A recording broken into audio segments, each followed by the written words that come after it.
फहमी, ठीक है, एक गलत फहमी वाला कॉन्सेप्ट उनके दिमाग में फिट होते हुए देखने को यहाँ पे मिल रहा है। और ये जो गलत फहमी वाला ये जो कॉन्सेप्ट है ना दोस्तों, ये आगे जाके आपको काफ़ी नुकसान देगा। सो वही गलत फहमी आपकी यहाँ पे मैं दूर करवाना चाहूँगा, ठीक है। कड़वे घूंट पीने पड़ते हैं क्योंकि मैं लॉजिकल चीज़ें आपके सामने यहाँ पे रख लेता हूँ, ठीक है। अगर आपको कोई ऐसा ख्वाब वाली चीज़ें चाहिए, फैंटेसी वाली चीज़ें चाहिए, मीठी मीठी बातें चाहिए, तो फिर आप चाहो तो वीडियो को छोड़ सकते हो। सो टॉपिक क्या है दोस्तों, तो देखिए, जैसे मैंने हमेशा आपको सिखाया कि शेयर मार्केट में अगर देखा दो चीज़ें होती है, एक होता है ट्रेडिंग, दूसरा होता है इन्वेस्टिंग, ठीक है। अभी ट्रेडिंग में देखा गया तो पैसा कमाना, नेट पैसा कमाना, नेट, ठीक है, एक दो दिन की बात मैं नहीं कर रहा हूँ, ओवरऑल बात कर रहा हूँ, ठीक है, काफ़ी मुश्किल होता है, ठीक है। एंड अगर कमाया भी तो भी काफ़ी कम रिटर्न्स हम लोग को देखने को मिल जाती है। यूजुअली बड़े बड़े इंस्टीट्यूशंस वही कमा लेते हैं। हाँ, तो एक नॉर्मल इंसान की अगर मैं बात करूँ तो वहाँ पे अगर किधर ऑप्शन रहता है दोस्तों, तो वो रहता है इन्वेस्टर के लिए, ठीक है। एंड इन्वेस्टर के लिए भी कौन सा, कि अगर आप लॉन्ग टर्म इन्वेस्टमेंट करते हो, ठीक है, तो आपके जीतने के चांसेस, जीतने के मतलब पैसे कमाने के चांसेस ज़्यादा हो जाते हैं, ठीक है। सो ये जो कॉन्सेप्ट है दोस्तों, ये जो मैंने आप लोगों को अभी जो बोला है, ठीक है, इसको अभी काफ़ी सारे लोग थोड़ा सा मतलब गलत वे में यहाँ पे कंसिडर कर रहे हैं। गलत वे में कंसिडर कर रहे हैं मतलब क्या, कि लॉन्ग टर्म में होल्ड कर रहा हूँ ना, तो मेरा तो भाई 100% गारंटेड पैसा बनेगा ही बनेगा। दोस्तों ऐसा बिल्कुल भी नहीं होता है। ये बहुत बड़ा आपके दिमाग में एक गलत कॉन्सेप्ट जा चुका है। मार्केट में भाई कोई भी गारंटी नाम की चीज़ नहीं होती है। मतलब मैक्सिमम लोग सोचते क्या है कि सर आपने यहाँ पे बताया ना कि लॉन्ग टर्म यहाँ पे होल्ड करना चाहिए, तो लॉन्ग टर्म से तो पैसा यहाँ पे बनेगा। हाँ डेफिनेटली, अगर आप अच्छे कंपनीज में जाते हो, इन्वेस्टमेंट करते हो एंड लॉन्ग टर्म अगर उस कंपनी को अगर अच्छी तरीके से होल्ड कर लेते हो उस पर्टिकुलर बिजनेस को, अच्छे बिजनेस को, तो आपके पैसे बनने के चांसेस ज़्यादा रहते हैं। बट इसमें प्रॉब्लम क्या है, काफ़ी लोगों को ऐसा लगता है कि बस लॉन्ग टर्म ये इंपॉर्टेंट है, बिजनेस से हमें कोई मतलब नहीं है। भाई मतलब में मार्केट में जितने भी कंपनी, मान लो अगर टोटल एनएससी बीएससी जितने भी, आप मान लो 8,000 कंपनियां हैं, छोटी मोटी एसएमई पकड़ के सब कुछ, मैं किसी भी कंपनी पे उंगली रख लूँ, ठीक है, और मैं मेरा विजन रख लूँ कि मैं भाई मैं 10-15 साल होल्ड करूंगा तो मेरा तो पैसा बनना ही बनना है। ये जो कॉन्सेप्ट है दोस्तों, ठीक है, ये काफ़ी लोगों को मरवाने वाला है, ठीक है। मैं अगेन कह रहा हूँ, सिर्फ लॉन्ग टर्म मतलब ऐसा नहीं होता कि बस 10-15 साल मैंने होल्ड कर लिया मतलब हो गया करके, नहीं। आप क्या होल्ड करते हो वो भी तो मैटर करता है। आप सोना होल्ड कर रहे हो या फिर सोने के रूप में दिखने वाला फेक सोना होल्ड कर रहे हो, वो देखना इंपॉर्टेंट चीज़ है। अगर आपके पास ओरिजिनल सोना है, ओरिजिनल सोना मतलब अच्छी कंपनी है, तो फिर वो चीज़ बेनिफिशियरी रहेगी आपके लिए, लॉन्ग टर्म में आपको फायदा देगी। बट अपने सोने के बदले कुछ तो फेक नकली सोना, मतलब खराब कंपनी, खराब बैलेंस शीट वाली कंपनी, खराब मतलब फंडामेंटली वीक कंपनी आपने पकड़ कर रखे, और फिर आप कहते हो कि भाई मैं तो 10-15 साल चलूंगा, ठीक है, मैं तो 10-15 साल रेडी है ना होल्ड करने के लिए, बस तो पैसे बनने चाहिए। तो ये जो चीज़ है दोस्तों, ये काफ़ी आपको तकलीफ देगी। मार्केट में गारंटी नाम की कोई भी चीज़ नहीं होती है, ये मैंने बहुत बार आप लोगों को यहाँ पे समझाया है। और ये जो चीज़ है, ये कमेंट सेक्शन में अभी ज़्यादा क्यों देखने को मिल रहा है, देखिए मार्केट में गिरावट देखने को मिल जाती है, ठीक है। मार्केट तेज़ी भी रहता है, मंदी भी रहता है, ठीक है, एक्सट्रीम तेज भी रहता है, एक्सट्रीम मंदी भी रहती है, कंसोलिडेट भी करता है, ठीक है। सो फिलहाल अभी मार्केट में क्या देखने को मिल रहा है, अच्छी खासी गिरावट देखने को यहाँ पे मिल रहा है। और इस गिरावट के चलते क्या हो रहा है, काफ़ी लोगों के पोर्टफोलियो यहाँ पे डैमेज हो रहे हैं। हर किसी के हो रहे हैं भाई, बड़े बड़े इन्वेस्टर के पोर्टफोलियो 300-400 करोड़ नीचे आ रहे हैं, ठीक है, मतलब जो पहले जो इनका वैल्यू था उसके हिसाब से, ठीक है। तो हर किसी का होगा, इसमें कोई रॉकेट साइंस तो यहाँ पे है नहीं। सो जैसे ही यहाँ पे ये जो पोर्टफोलियो हम लोग को नीचे आते हुए देखने को यहाँ पे मिल रहा है, कोई कह रहा है मेरा 20% नीचे, कोई बोल रहा है 30%, कोई बोल रहा है 50%, कोई बोल रहा है 60%, ठीक है। उसके बाद इस प्रकार के कमेंट्स देखने को मिल जाते हैं कि भाई मैं तो कुछ भी हो जाए, ठीक है, मतलब मर भी जाऊँ तो भी मैं यहाँ पे होल्ड करूँगा। तो दोस्तों ये जो चीज़ें जो आप मतलब अगर इस प्रकार से अगर आप सोचते हो ना, इसको बोला जाता है रिवेंजफुल इन्वेस्टिंग, ठीक है। रिवेंजफुल इन्वेस्टिंग मतलब क्या, आप गुस्से से इन्वेस्टमेंट यहाँ पे कर रहे हो कि अच्छा मार्केट ने मुझे 50% का नुकसान करवाया, अब तो देख लेता हूँ भाई, मैं तो 10-15 साल तो हिलने वाला ही नहीं हूँ, देखता हूँ मेरा नुकसान कैसे होता है। तो ये जो कॉन्सेप्ट है दोस्तों, ये आपको काफ़ी तकलीफ यहाँ पे देगा।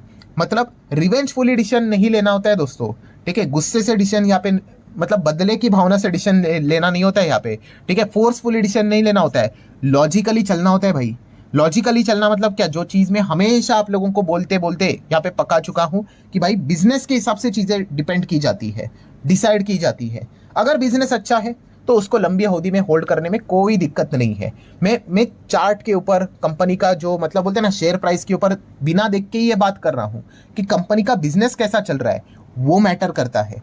अगर कंपनी का बिजनेस अच्छा चल रहा है, फिर वो कंपनी कितना भी यहाँ पे गिरे, ठीक है, वो बाउंस बैक करेगा, ठीक है। कोई भी कंपनी बाउंस बैक करती है वो किस चीज़ के हिसाब से, उसका बिजनेस अच्छा होता है उस हिसाब से करती है। आप लॉन्ग टर्म होल्ड करोगे 10-15 साल, जरूरी नहीं है कि इसीलिए वो बाउंस बैक करे। बाउंस बैक का कॉन्सेप्ट होता है कि आपका बिजनेस अच्छा होना चाहिए, परफॉर्मेंस अच्छा यहाँ पे होना चाहिए, तब जाके वो बाउंस बैक करेगा। वरना ऐसे कितने कंपनीज है जिन्होंने बड़े बड़े क्रैश में वो नीचे गए, वो नीचे ही रहे। क्यों? क्योंकि उनके बिजनेस में ही दम नहीं था। तो फिर कितना भी लंबा होल्ड कर लो, ठीक है। कितने ऐसे स्टॉक है 2008 के क्रैश जो हुए थे ना मंदी वाले, उससे अभी तक वापस नहीं आए हैं। हो गया ना कितना, 2008 के बाद 10 और कितना 18 के ऊपर 2 और 5 जोड़कर मतलब हो गया भाई 15 साल से ज्यादा हो गया, 17-18 साल हो गया, फिर भी वो स्टॉक नीचे है। अभी किसी ने बोला होगा कि भाई 15-18 साल में होल्ड कर लूंगा, क्या फर्क पड़ता है 2008 से, तो देख लो अभी भी वो स्टॉक नीचे ही है। तो लॉजिक क्या है इसके पीछे का, जो मैं बार बार आप लोगों को कह रहा हूं कि लॉजिकली समझो बिजनेस, ये चीज बहुत इंपॉर्टेंट यहाँ पे होती है। अगर उस बिजनेस में दम है, ठीक है, तो फिर आपके डेफिनेटली हम कह सकते हैं लॉन्ग टर्म में फायदा यहाँ पे मिलेगा। और इसका एग्जांपल भी देना चाहूंगा, जैसे कि नोकिया का एग्जांपल पकड़ लो। सबसे पहले फोन तो यही आया था, ठीक है। अगर इंडिया की अगर हम लोग बात करें तो नोकिया की चर्चा हम लोग को देखने को मिली थी, 1100 करके देखने को मिला था, और भी अलग अलग मॉडल्स यहाँ पे आए थे, ब्लैक एंड व्हाइट टाइप के फोन, ठीक है। तो नोकिया का शेयर आज देख लो, उसका दाम देख लो, ठीक है, ये रुपीज में नहीं, ये यूरो में है, ठीक है, जितना भी उसका दाम है। बट इसका मैं मैक्सिमम चार्ट पैटर्न ओपन करता हूँ, ये देखो, ये जो 2000 का पीरियड था ना, तब ये नोकिया का शेयर देखो कहाँ पे था, और आज देखो ये कहाँ पे है, ठीक है। तो ऐसी बात नहीं होती कि यहाँ पे नीचे आ गया अब तो भाई कुछ भी हो जाए मैं तो 10-15-20 साल होल्ड ही करूंगा करके तो फिर मुझे पैसे मिलेंगे ही मिलेंगे करके गारंटेड। तो ऐसा नहीं होता है भाई, वो बिजनेस में दम है कि नहीं वो देखना इंपॉर्टेंट है। हाँ, अगर उस बिजनेस में दम है तो फिर वो कंपनी अच्छी तरीके से बाउंस बैक करके ऊपर जाती है। बट अगर वो बिजनेस में दम नहीं रहा, ठीक है, तो फिर उस कंपनी का कमबैक करना मुश्किल हो जाता है। आप देख सकते हैं नोकिया 2000 का जो लेवल यहाँ पे बनाया था, ठीक है, बीच में यहाँ पे भी जो लेवल बनाया था अभी तक नहीं आया। क्यों? क्योंकि वो बिजनेस टिका ही नहीं। तो ये पॉइंट पता होना चाहिए। एक एग्जांपल हो गया, एम्बेसडर कार का एग्जांपल ले लो, पहले तो यही गाड़ियां चलती थी, अभी किधर गई, ठीक है। तो अगेन सेम वही चीज कि कितना भी कुछ भी हो जाए मैं तो इसमें बने ही रहूंगा करके रिवेंजफुली, तो मेरा पैसा यहाँ पे बनेगा ही बनेगा। ये जो अप्रोच है भाई मार्केट को देखने का, ये काफी लोगों को नुकसान यहाँ पे करवाने वाला है। सो अगर आप लॉन्ग टर्म मतलब इन्वेस्टमेंट करने का विचार कर रहे हो, हाँ, तो आपका थॉट प्रोसेस बहुत अच्छा है, बहुत सही डायरेक्शन में जा रहे हो। क्योंकि ट्रेडिंग में यूजुअली पैसा इतना नेट पैसा यूजुअली नहीं बनता है, ठीक है। इन्वेस्टमेंट करने आओगे शॉर्ट टर्म में भी पैसा यूजुअली नहीं बनता है। शॉर्ट टर्म में तो आप देख ही रहे हो बाजार में क्या चल रहा है। हाँ, लॉन्ग टर्म में पैसा बनता है बट सही डायरेक्शन में होने चाहिए, सही बिजनेस में आप होने चाहिए।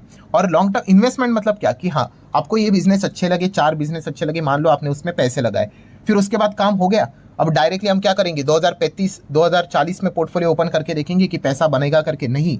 आपने उसके बाद उसको लगातार रिव्यू करना होता है, चेक करना होता है भाई कि आपने जिस लॉजिक के चलते, हाँ भाई मैंने इस कंपनी में इसलिए मैं निवेश कर रहा हूं या कर रही हूं कि ये बिजनेस मुझे लग रहा है कि आने वाले समय में इंडिया काफी अच्छा ग्रो करेगा, इस प्रोडक्ट सर्विसेज के डिमांड एकदम छप्पर फाड़ देखने को मिलेंगे, ये कंपनी पैसा कमाती ही जाएगी, ये भागती ही जाएगी, ये मेरा लॉजिक है करंट सिनेरियो के हिसाब से। अभी ये आगे ऐसा ही चलता रह रहा है कि नहीं, उसके लिए रिव्यू करना पड़ेगा। एंड रिव्यू करने का बेस्ट तरीका क्या होता है? क्वार्टर के नंबर्स। ये क्वार्टर के नंबर आते क्यों है?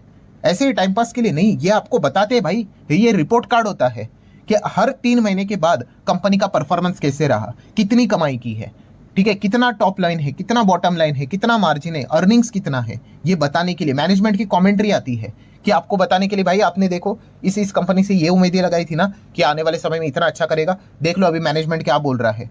मैनेजमेंट अभी लग रहा है कि कुछ तो अलग डायरेक्शन में ही जा रहा है, तो अभी आप डिसीजन लो, बने रहना है कि नहीं रहना है, ठीक है। इसीलिए तो ये सारी चीजें बताई जाती है, वरना ये तो भाई क्वार्टर के नंबर ही क्यों होते हैं, निकाल दो इसको, सिर्फ कंपनी में निवेश करो और 10, 15, 20, 30 साल होल्ड कर लो तो पैसा बनेगा ही बनेगा। तो इतना सिंपल नहीं होता है दोस्तों, ठीक है। ये सारे मेहनत के काम है, ये बोरिंग काम है, और जहाँ पे बोरिंग काम आ जाते हैं आपको पता है काफी लोग क्या कर देते हैं, आलस कर देते हैं, छोड़ो यार क्या फर्क पड़ता है, हम तो सिंपल काम करेंगे। सिंपल काम क्या है? पैसा लगा दिया किसी भी स्टॉक में, अब तो बस भाई जो कुछ भी होगा देखा जाएगा, मैं तो लंबी पारी खेलने वाला हूँ, 60% गिरे, 70 गिरे, 80 गिरे, उससे मुझे कोई मतलब नहीं है, मैं तो होल्ड करने वाला हूँ, ठीक है। तो ये इस प्रकार से दोस्तों अगर आप मार्केट में अप्रोच रखोगे तो आपको मतलब क्या बोलूं कि आपको खुद को ही नहीं पता है कि आगे क्या होने वाला है। ये मैंने इसके पहले भी बहुत बार बताया है कि जब तक आप किसमें पैसा लगा रहे हो, कौन सा वो बिजनेस है, ठीक है, ये जब तक आप देखते नहीं, फॉर्मूला याद है ना कौन सा? Yes, B=B। बिजनेस देखकर बाय करना होता है, ठीक है। तब तक आपको आपके बाकी सवालों के जवाब कभी नहीं मिलेंगे, ठीक है। कि स्टॉक नीचे गिरा, अरे बाप रे, अभी होल्ड करूं, एवरेज करूं कि सेल करूं, ये सारे सवाल उन्हीं को परेशान करते हैं जो बिना बिजनेस के किसी भी कंपनी में घुस जाते हैं, ठीक है, क्यों? क्योंकि वो स्टॉक पहले भाग रहा था, अरे 40% भागा, 50 भागा, डबल ट्रिपल हो गया, चलो खरीदो। अभी वो नीचे आया, अभी पता नहीं अभी क्या करे। सो ये वो दिक्कत काफी लोगों को होती है। तो ये मिस्टेक जो है ना दोस्तों, ये एक मिस्टेक काफी लोगों को भारी पड़ेगी। क्या भारी पड़ेगी? कि बिजनेस बिजनेस उससे हमें कोई लेना देना नहीं, मैं तो भाई होल्ड करूंगा लॉन्ग टर्म 10-15 साल, तो मेरा पैसा बनेगा ही बनेगा करके। तो ये जो अप्रोच है दोस्तों, ये काफी गलत अप्रोच है। ठीक है, आपको खुद के पोर्टफोलियो में कितने कंपनीज है? 5 कंपनी है, 10 है, 15 है, 20 है, वॉट जितने भी है, उन सभी के बिजनेसेस को आपने चेक करना यहाँ पे आना चाहिए। अगर उनके बिजनेसेस में दम है तो ठीक है भाई, वो कंपनी बाउंस बैक करेगी। उसके बिजनेस में दम नहीं है तो कंपनी बाउंस बैक नहीं करेगी, वो नीचे नीचे ही जाएगी और आप उम्मीद ही करते रह जाओगे। ठीक है, तो ये सच्चाई आपको पता यहाँ पे होनी चाहिए, जो कि लॉन्ग टर्म इन्वेस्टमेंट का सबसे इंपॉर्टेंट मंत्र है। ठीक है।